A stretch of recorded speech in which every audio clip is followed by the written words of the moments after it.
This is the Thoughts from a Page podcast, where I interview authors about their latest works. Listen to what inspired the storyline, how their covers and titles were chosen, their personal connection to the story, and other fascinating tidbits about the authors themselves. My name is Cindy Burnett, and I love to talk about books. I can be found on Instagram and Pinterest at Thoughts from a Page, and if you have any comments about the podcast or feedback from me, I can be reached at cindyhburnett@att.net. Pamela Redmond is the New York Times bestselling author of more than 20 works of fiction and nonfiction, including Younger, How Not to Act Old, and 30 Things Every Woman Should Have and Should Know. She started publishing novels, co-founded the world's largest baby name website, Nameberry, got divorced, moved from New Jersey to Los Angeles, and changed her name, all after the age of 50. The mother of 3 and grandmother of 1, Redmond's website is pamelaredmond.com. Thank you so much for listening, and I hope you enjoy the show. Welcome, Pam. I'm really looking forward to talking with you about older and about younger. Great. It's great to be here, Cindy. Thank you. How's everything going for you today? Everything is okay, but I'm in LA, and so besides the pandemic, we have smoke filling the air, so that's not so pleasant. But as a writer, I spend all my time sitting inside in a room anyway, so kind of keeps my butt in the chair. Oh, I'm really sorry. I just feel like 2020 has just been a year. Oh, I know. It's unbelievable. Well, we can talk about something happier because I thought Older was so much fun to read. Oh, thank you. So why don't you tell me a little bit about it? I know it's going to take a bit of talking about Older and then Younger and then the TV show. So I just would love to hear about it all. Thank you. I think a lot of fans or people who are interested in reading the book know about the whole world of Younger via the TV show. The original novel Younger was published in 2005. It was optioned many times by many producers until Darren Star came along, I think originally in 2013, and actually got the show made. So the show has finished its 6th season, and Darren was just quoted recently as saying the 7th season, which hasn't been shot yet because of the pandemic, would be the last. So people are familiar with the world of the television show and the situation, of course, and many of the characters are from the original book. So that would include Liza, her best friend Maggie, her younger work friend Kelsey, her younger lover Josh, and her daughter Caitlin. Those are the characters who are in the TV show who are also in the book. And so those are the characters whose story I tell in Older. Well, I first learned about Younger because I'm a huge Sutton Foster fan. I have seen her on Broadway so many times in different shows. And when she's in television shows, I usually follow those shows too. And so that's how I stumbled across Younger. And I love it. And then I went back and read the book. It's just such a fun, clever premise and just a fun show and great book. Thank you. Yeah, I know. I was so thrilled when Darren Star told me that Sutton Foster had been cast as the lead, because I'm also a huge fan and had seen her on Broadway. And I was just like, oh my God, I was excited that my book was being made into a show, but being made into a show with her, I just thought, oh, that is so perfect. And I don't know whether you're aware of this, but she narrates the audiobook of Older. So that really ties everything up in a really beautiful way, I think. Oh, that's so fun. I didn't know that. So now I'm going to have to actually listen to it too. Yeah. I haven't had a chance to listen to the whole thing because we're not out driving around all the time. But yeah, I'm super excited about that. I think it's particularly great that she is the star of the show because she came to her TV career relatively late in life. And so I've always felt like she really was Liza in some ways, because she, first of all, really was in her 40s. And she was a relative newcomer to the world of television, which is really unusual for an actress over 40 to get one of her first starring roles on TV. And Hilary Duff, who is playing the character Kelsey, who's on the other side of that, is a relatively younger actress who has had a long career. And that kind of fits with that character in terms of the theme, who plays a woman in her 20s who's very eager to take on all the very grown up parts of life. Yes, they almost kind of flip flop, like one wants what the other has Yes, and vice versa. yes, yes.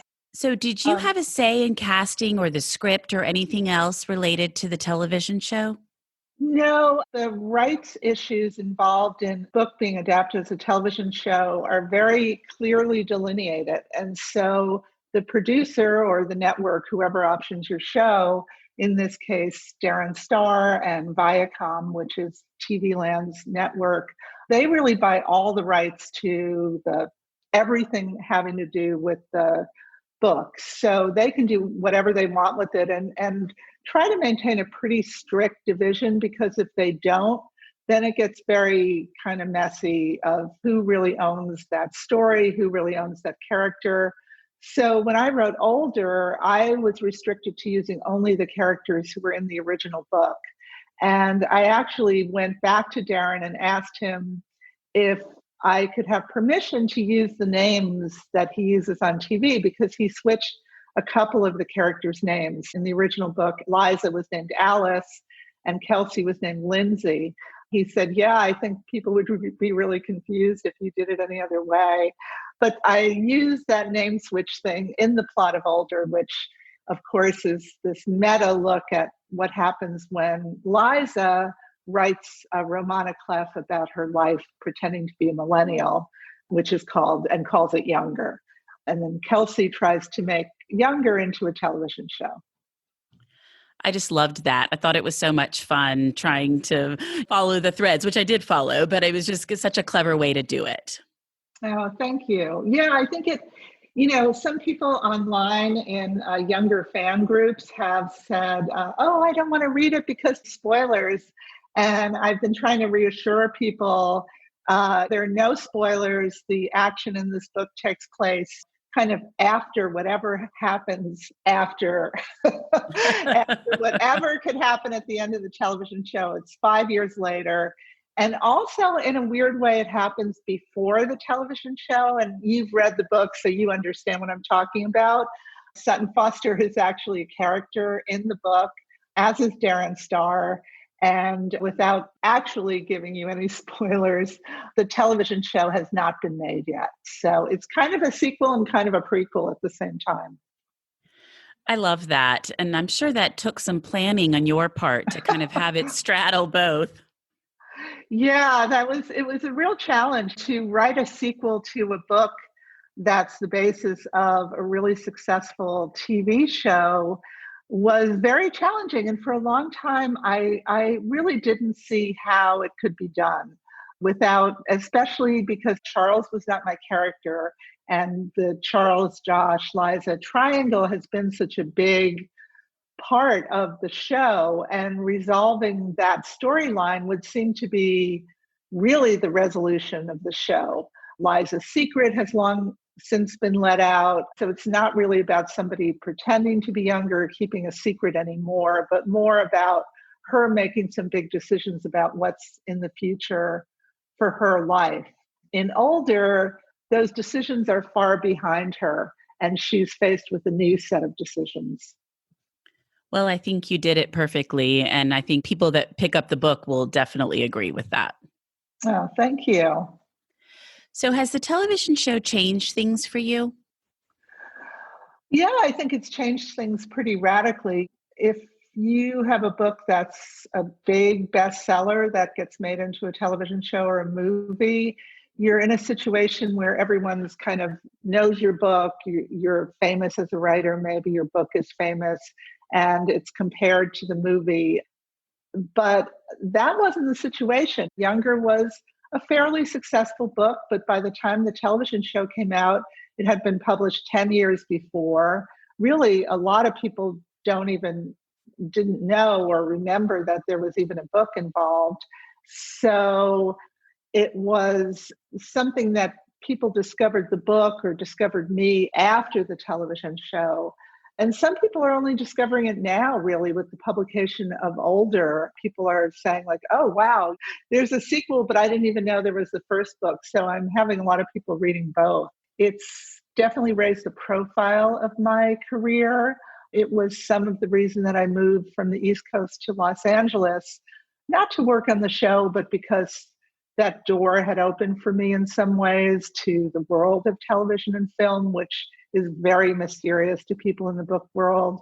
And I was going through a Liza passage of my own where I had gotten divorced after a long marriage and I was looking for a big change.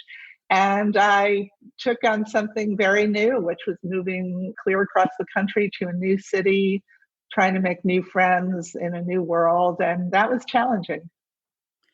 We moved a lot when I was young, and moving is challenging. You have to kind of start over again. But I think the great thing about it is it teaches you a lot about what it's like to be on the other side, having to come into a Mm, new place and make friends. And I think it helped mhm. me make me a more welcoming person when people are new to my area.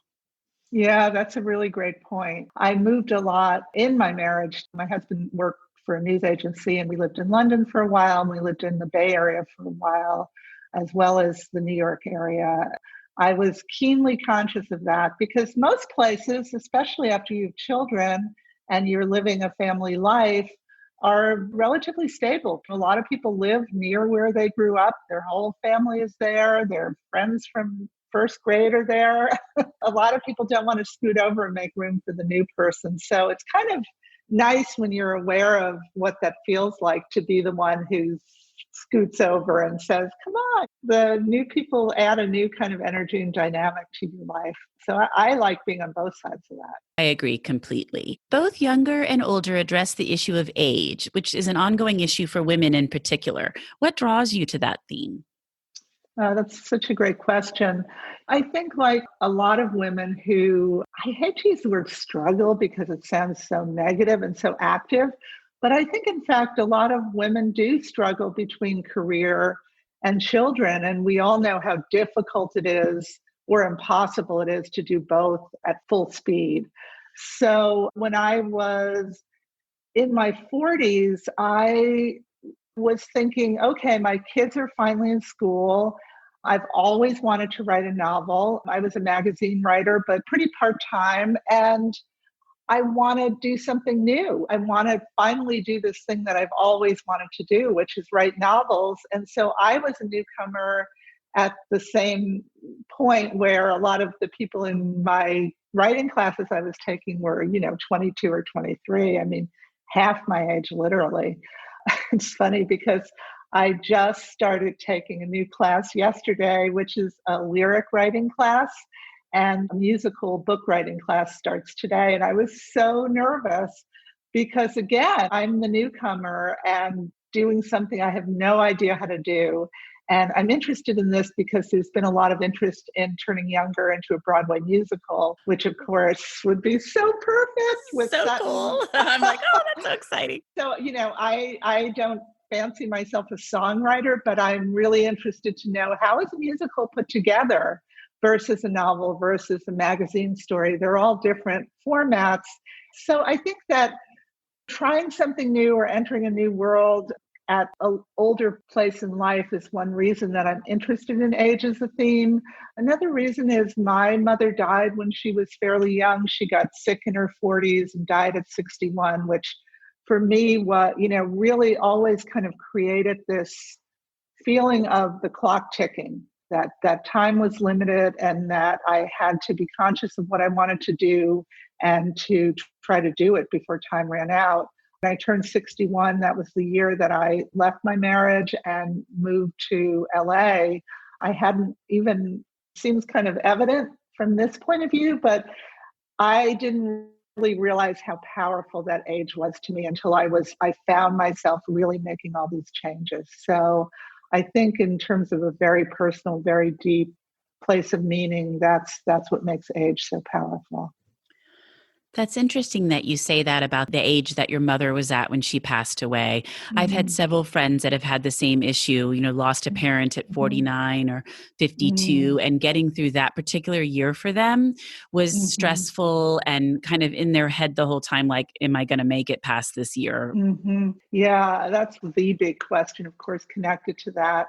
And there's another issue of role models, of seeing a parent or of not seeing a parent get older, and that I think limits your own vision of yourself as an older person, but maybe also frees you up to invent that for yourself. What 60 or 70 or 80 looks like is something that you don't have a role model for, but you can kind of make it up at the same time. You're freed of any expectations that may explicitly or implicitly be handed down through your family.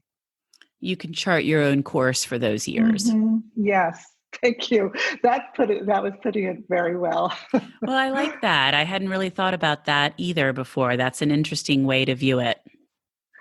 I have friends. I mean, I'm in my late 60s, and I have a lot of friends who are my contemporaries who have very vital mothers who are 90, 95, who are still going strong. They kind of take it for granted that they have 20 or 25 or 30 years left. I have never felt that. I've never felt that even now.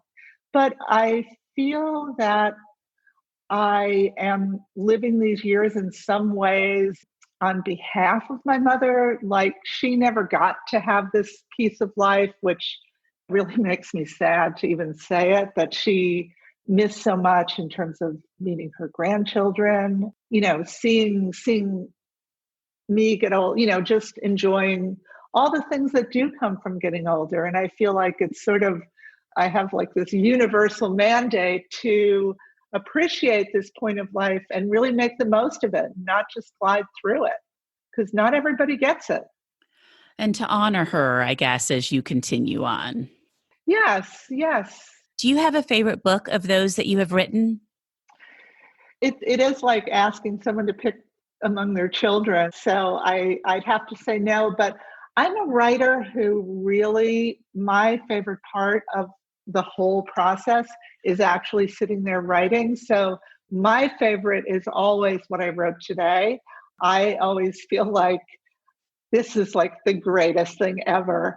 And the minute, a lot of writers have this experience, the minute it leaves my computer, if I send it to my agent or I send it to my writing group, I'm full of doubt.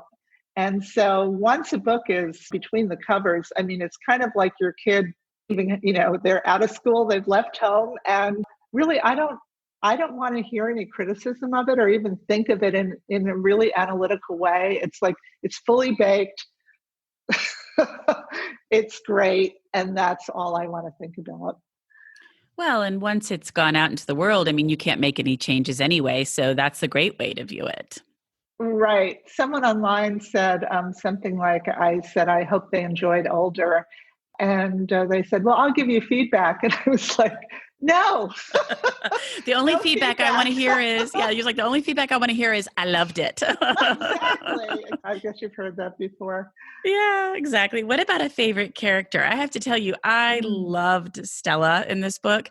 She had so many great lines, like the homeschooling one really stayed with me. It was so hard for me to send my sixth child to school, so I decided to homeschool them all. And Liza says, wow, that seems like a lot of work. And she's like, yes, I hired 10 teachers. I was like, that's not really homeschooling. So she was great.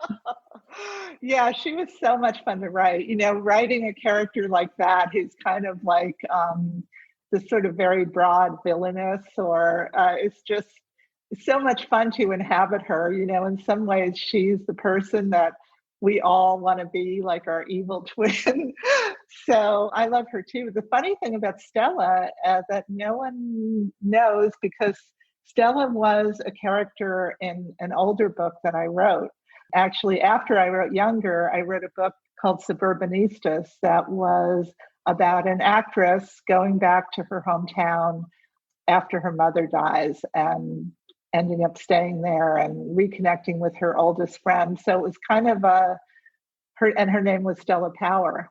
So when I started writing this Stella, I named her Stella Power just because that's who I thought of as my actress character. And I always thought, oh, I'll change that name at some point. And I never did. So I like it that Stella has like a secret previous life that was also created by me. Well, she had the best lines. I mean, every time she's pretty much opened her mouth, I laugh. Thank you. Are you working on anything at the present that you would like to share with Oh, me? yes, I am. And that is my favorite thing, of course, that I'm working on. I'm working on a new novel called The Matriarch. And it's about a woman who is 61, not coincidentally. It starts with her throwing herself a big 61st birthday party. And she intends to tell all the assembled guests that she is going to finally set off on her own path and do what she wants with her life and not what's good for her family. And as you might guess, even from that description, things don't go as she's planned. But she was a teenage single mother, started a company that became hugely successful, lives with her extended family, her 3 sons and their families on a big estate in Montecito, California, which is where Harry and Meghan just moved and where Oprah has a house and Reese Witherspoon. So I'm really loving being in this world of the matriarch.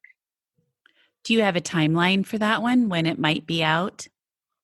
You're anxious to read it, I hope. I am. It sounds good. It's at my publisher right now. I've written about a third of it. So it's at my publisher right now. So I hope they say, we love it and we want to publish it. And even if I wrote it I guess at this point last year, I was really working hard on Older, which I finished in January, February.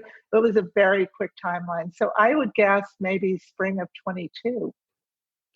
That makes sense, because it also seems like things have really slowed down timetable wise with the pandemic.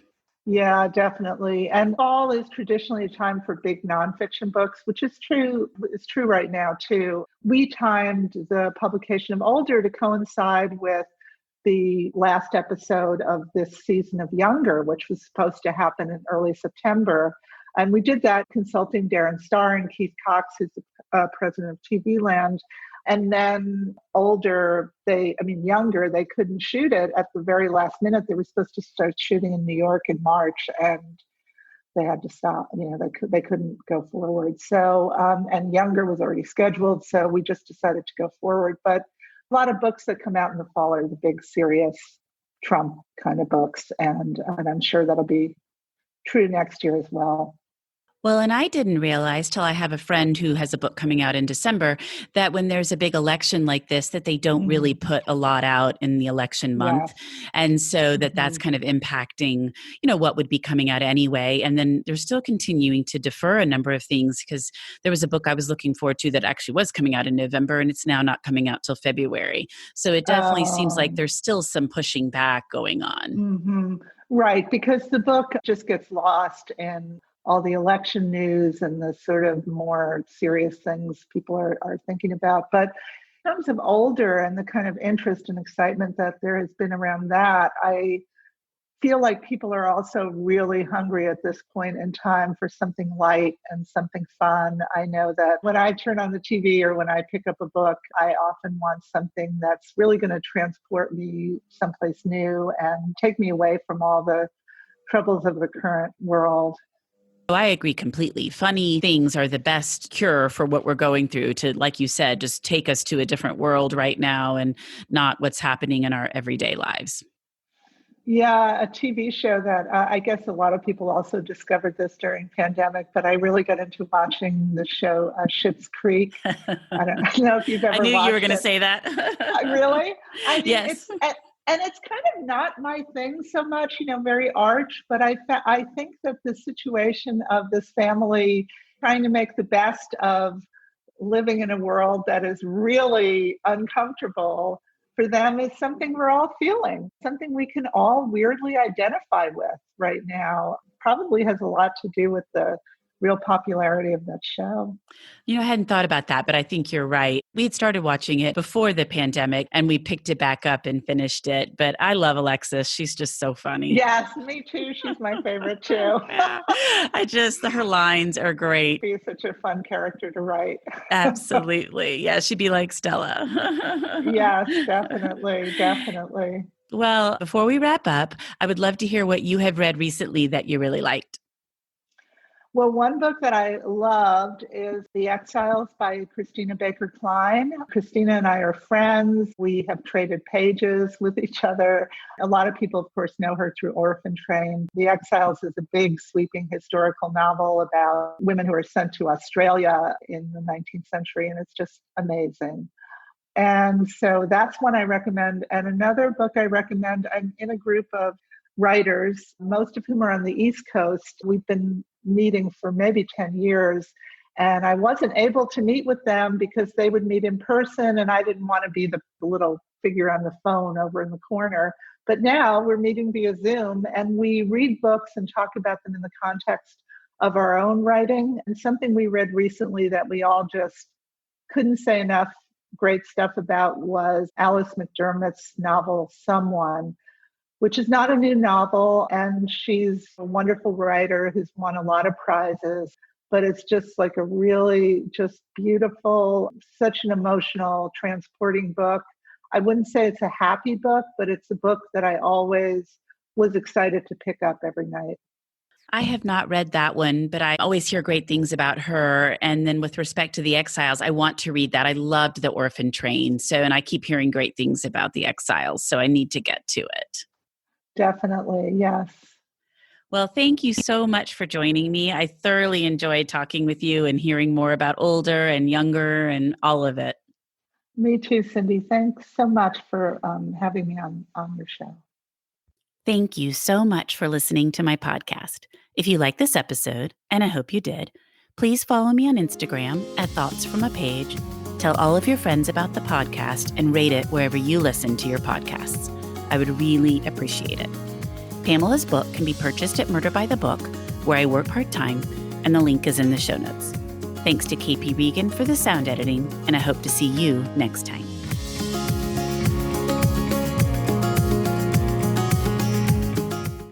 I'm Allison Holland, host of the Kennedy Dynasty podcast. Equipped with a microphone and a long-term fascination of the Kennedy family, I am joined by an incredible cast of experts, friends, and guests to take you on a fun, relaxed, yet informative journey through history and pop culture.